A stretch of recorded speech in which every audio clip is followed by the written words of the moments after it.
Rajkot crime બ્રાન્ચે Hanuman મઢી પાસેથી હત્યા, ATM ચોરી સહિતના ગુનામાં સંડોવાયેલી બેલડી પિસ્ટલ સાથે ઝડપી પાડી છે. અનેક ગુનામાં સંડોવાયેલા લીંબડી અને મહારાષ્ટ્રના બે નામચીન શખ્સોને પોલીસે ઝડપી પાડ્યા છે. લીંબડીના ધર્મેશ ઉર્ફે કાળુ અંબારામ ઝેઝરિયા અને મહારાષ્ટ્રના સમાધાન ઉર્ફે અધિકાર આનંદસિંહ ગિરાસે ધરપકડ કરવામાં આવી છે. લીંબડીમાં વર્ષ 2021માં હત્યામાં, 2023માં બનાસકાંઠામાં હત્યા, ભરૂચ જિલ્લામાં અને નંદુરબારમાં બંને આરોપી મળી એટીએમમાંથી ચોરી સહિતના અનેક ગુનામાં આરોપીઓની સંડોવણી છે. આરોપીઓ પાસેથી એક પિસ્તલ અને રોકડ સહિતનો મુદ્દામાલ કબજે કરવામાં આવ્યો છે. Story report by Sandeep Chavda, Rajkot. બે સુપારી કિલરની ધરપકડ કરી છે. આરોપીઓ કોણ છે અને કયા કયા ગુના આ શખ્સોએ હાથ ધર્યા છે?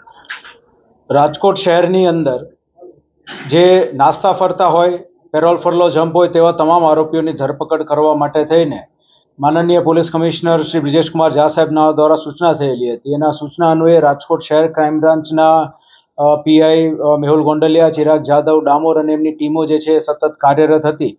તે દરમિયાન ક્રાઇમ બ્રાન્ચના 3 કોન્સ્ટેબલ્સ છે, જેની અંદર રામસિંહભાઈ કલોત્રા, સંજયભાઈ દાફડા અને રણજીતસિંહ પઢારિયા, એ 3ને એવી માહિતી મળી કે એક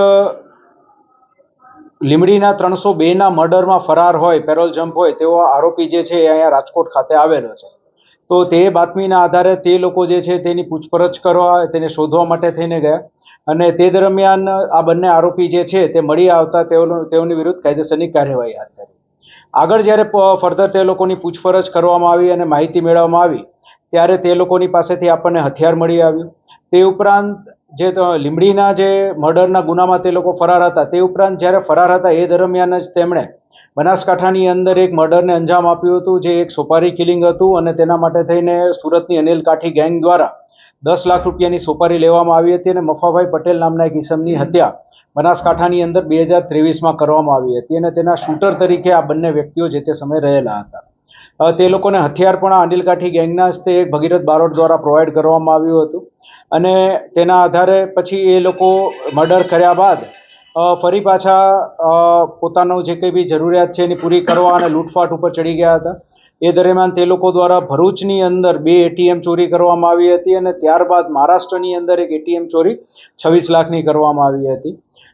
આ કર્યા બાદ તે લોકો અલગ અલગ જગ્યાએ સાઉથ ગુજરાતની અંદર, મહારાષ્ટ્રની અંદર નાસ્તા ફરતા હતા, છુપાતા ફરતા હતા અને રાજકોટની અંદર આવતા તે લોકોની માહિતી મળતા આપણે ધરપકડ કરેલી છે. સાહેબ, કેટલા ગુના નોંધાયેલા છે કુલ મિલાવીને? બંનેના ટોટલ થઈને 5 ગુના થાય છે, જેની અંદર જે મહારાષ્ટ્રની જો આરોપી છે જે સમાધાન ઉર્ફે જીગર છે તે ઈસમની વિરુદ્ધ 4 ગુના છે કે જે ત્યાં પણ એને મહારાષ્ટ્રના ધુલેની અંદર પણ સોપારી કિલિંગ પણ કરેલું છે અને એક્સટોર્શનનો 307નો ગુનો પણ તેની પર દાખલ છે ને સિવાય પ્રોહિબિશનના ગુના પણ દાખલ છે. મૂળ ક્યાંના છે આ વતની? એક જે છે સૂરજ ઉર્ફે દેવો છે એ આપણે અહીંયા લીંબડીનો વતની છે અને બીજો જે સમાધાન ઉર્ફે જીગર જે છે એ ત્યાં મહારાષ્ટ્રના વતની છે અને આ બંને લોકો અનિલ કાઠીની જે ગેંગમાં જોડાયા ત્યારથી એકબીજાના સંપર્કમાં આવ્યા. રાજકોટ એ લોકો છુપાવવા માટે થઈને કંઈક કામ ધંધો શોધીને અહીંયા થોડો સમય અંડરગ્રાઉન્ડ રહેવા માટે થઈને આવેલા હતા અને કામ મળીએથી ફર્ધર પછી એ લોકો બીજે મૂવ કરવાના હતા. એ દરમિયાન તે લોકો પકડાઈ ગયા છે. એ લોકો અહીંયા 1-2 લોકોને મળવા આવ્યા હતા કામકાજના પહેલાથી અને એ બાબતની તપાસ વધારે શરૂ છે. ના, રાજકોટમાં ક્રાઇમ માટે આવેલા એવું અત્યાર સુધીમાં નથી આવેલું. એ લોકો અહીંયા છુપાવવા અને કામકાજ કરવા માટે થઈને જ તે એક ઈસમને મળ્યા હતા અને પછી એ લોકો અહીંયાથી ફર્ધર એમને કોઈ કોન્ટ્રાક્ટ મળે તો બીજી જગ્યાએ જવાની ફિરાકમાં હતા.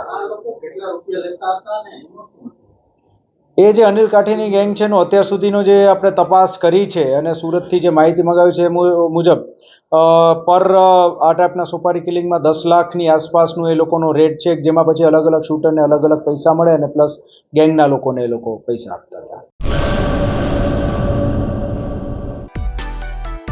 માં motor driving, safe and sure driving. Driving એ શોખ સાથે આપની મોટી જવાબદારી પણ છે. અમારા ઇન્સ્ટ્રક્ટર દ્વારા સચોટ અને સરળ માર્ગદર્શન. આપની રોજની તાલીમની માહિતી મેળવીને શું અધુરાશ છે એના ઉપર પૂરું ફોકસ કરાય છે.